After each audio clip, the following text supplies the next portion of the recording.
Hello everybody, and welcome to another brand new segment over here on That's Comical. I, of course, am Steve, your friendly neighborhood lawn gnome, and if you're checking this out on any Wednesday, happy new comic book day. So welcome to Stats, Trends, and Picks. This is something that I actually started out doing just as a plain old hobby of mine because I was definitely into a lot of what the comic book community had to offer in terms of understandings of the trends in the comic book industry. But also, when I used to be a part of the BookTube community, when it came to a lot of wrap-ups, creators would actually put down their statistics and sometimes even show graphical depictions of what they were reading and what kind of books they were reading. So I figured it would be very interesting to do the same, but not just because of featuring what I personally have been reading, but also just seeing where the trends are going in terms of the comic book companies that I personally am invested in.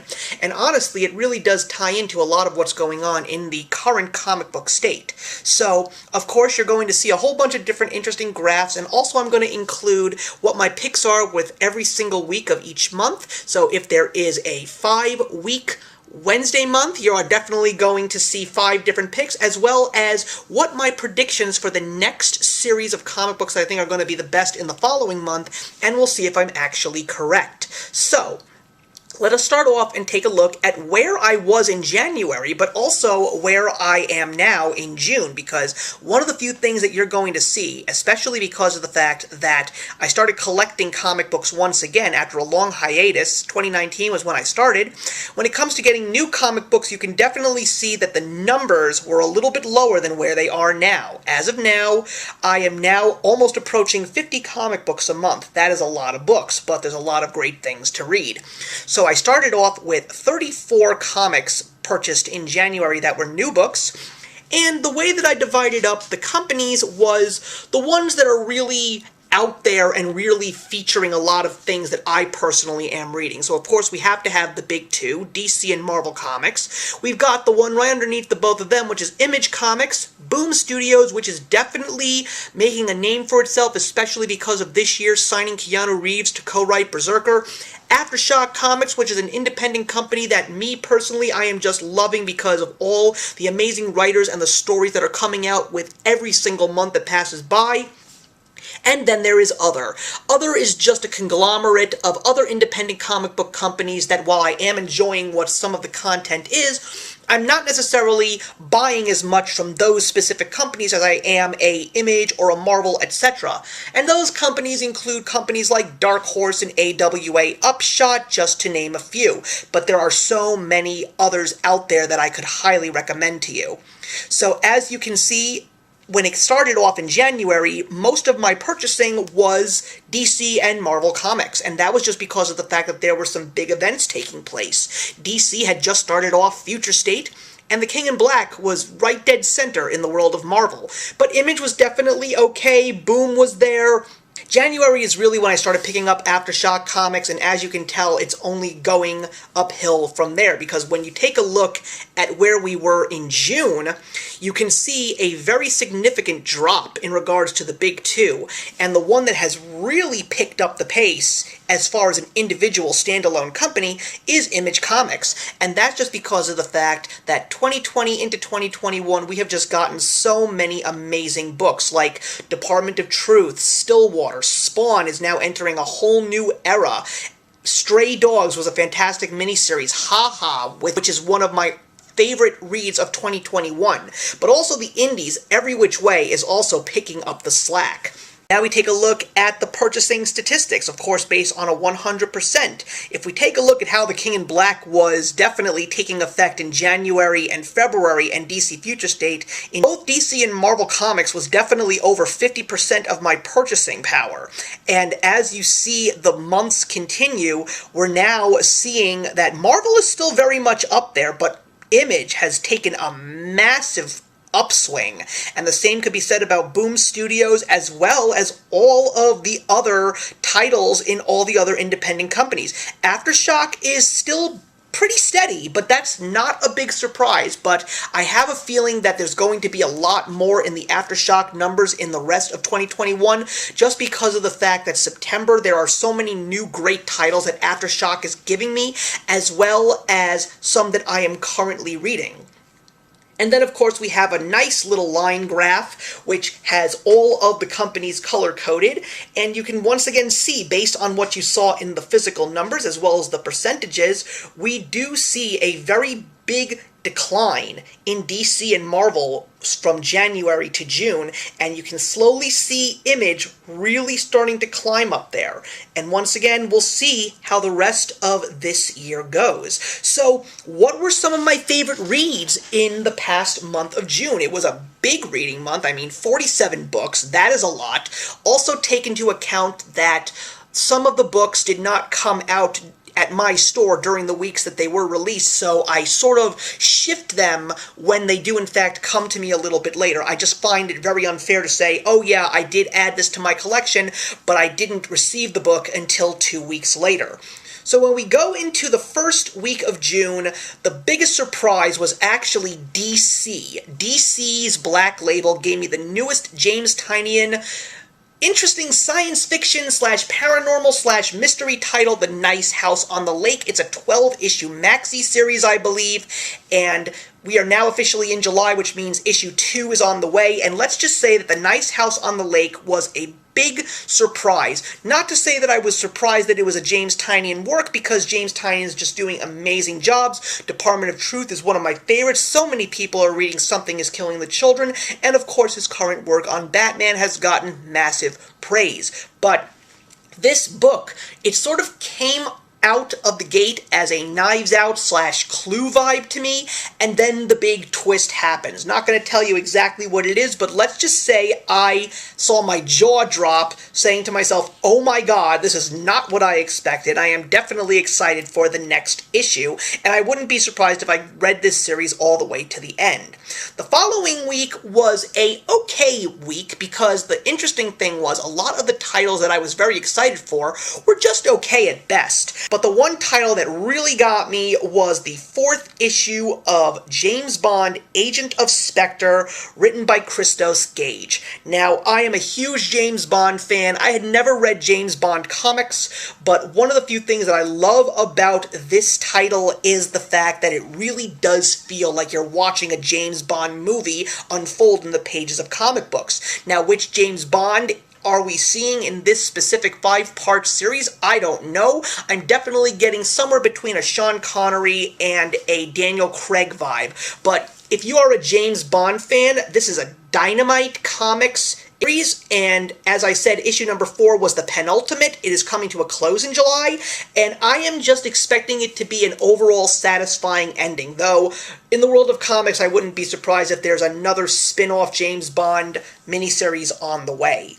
The following week, we got Radiant Black issue number 5. Radiant Black started its run in February of 2021, and there was a massive buzz around this comic, and of course I got into the hype and I bought the first issue and I really did enjoy it, but then issue 2 and issue 3 start to come out, and I'm still enjoying it, but I'm not really feeling it as well as I did the first issue.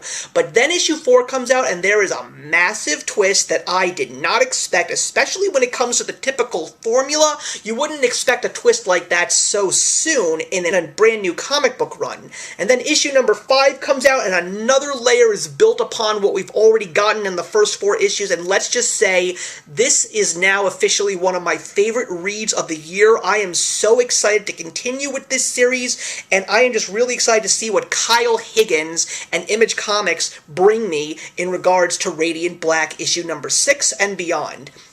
We get into the 4th week of June, and we get a winner from Marvel. Al Ewing, which is one of the hottest names in comic books, has done wonders with the Immortal Hulk, Guardians of the Galaxy, and of course one of my favorite Boom Studios titles, We Only Find Them When They're Dead, S.W.O.R.D number 6. Now, S.W.O.R.D is a very interesting X title because we got the first issue, and then the King in Black story gets that whole thing wrapped up, and then the original story that we were expecting from S.W.O.R.D just doesn't go anywhere because it's just, we're dealing with so many other stories and events. But then we get to issue 6, and of course, even though we are tied into the X-Men Hellfire Gala, and of course the fact that this is a prelude to the next big event, which is The Last Annihilation, which is going to see the agents of S.W.O.R.D interacting with Guardians of the Galaxy and a couple of other very interesting things in the Marvel Cosmic Universe, we definitely saw the world of S.W.O.R.D move forward. We got two big things taking place, and the last thing that took place in this issue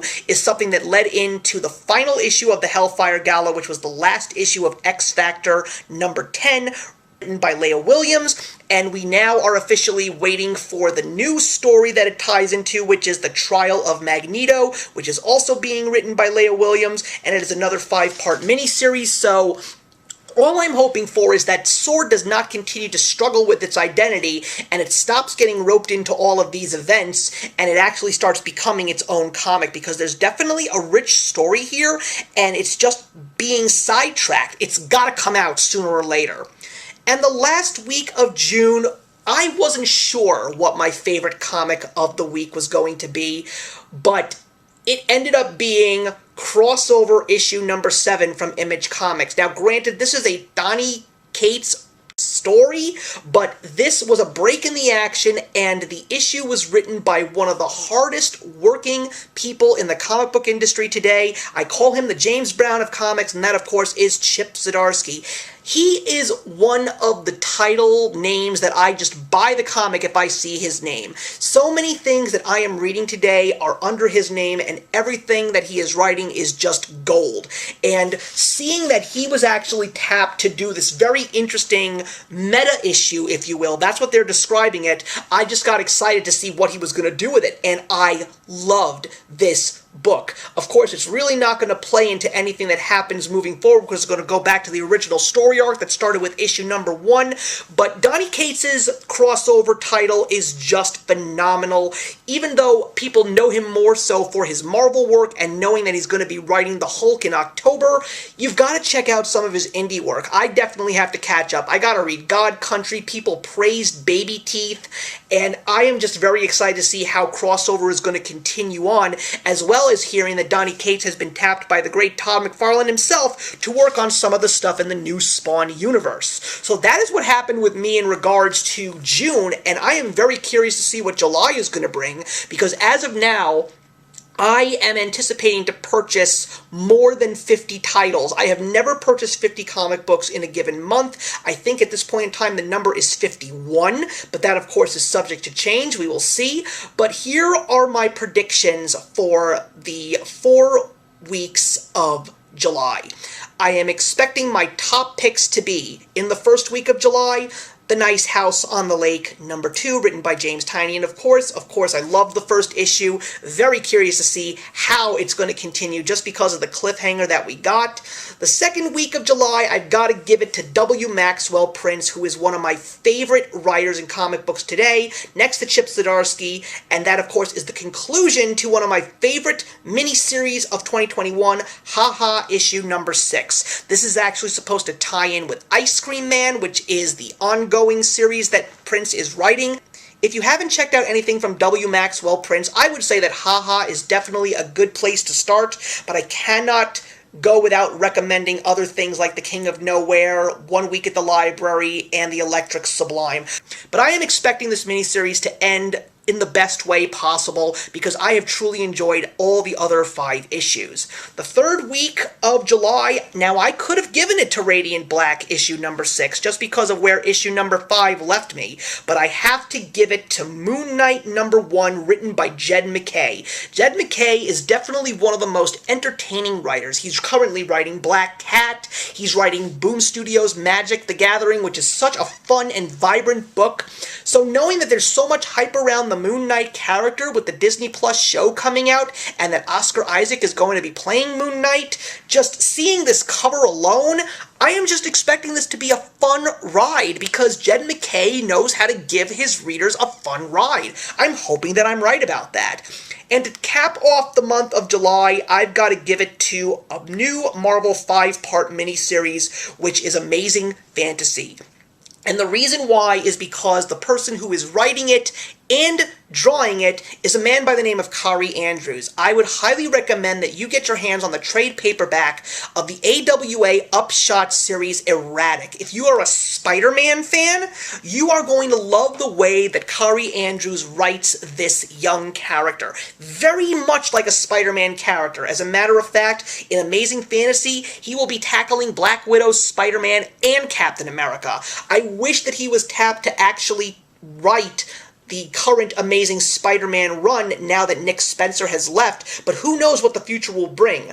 All I'm hoping for is that Amazing Fantasy turns out to be one of my favorite reads of the month of July 2021. Now, are these 4 issues that I just mentioned going to be the top picks? Well, there's 51 comic books to read for me next month, everyone, so let's see where it all goes. So with that, I want to thank you very much for watching the first episode of Stats, Trends, and Picks over here at That's Comical. Please check out the channel. Don't forget to leave a like and subscribe and hit that notification bell so you are up to date with all of our latest content. And of course, don't forget to leave a comment. I'd like to know what your reading month was like in June of 2021 and what are you looking forward to in July. But in the meantime, everybody, I will see you in the next one.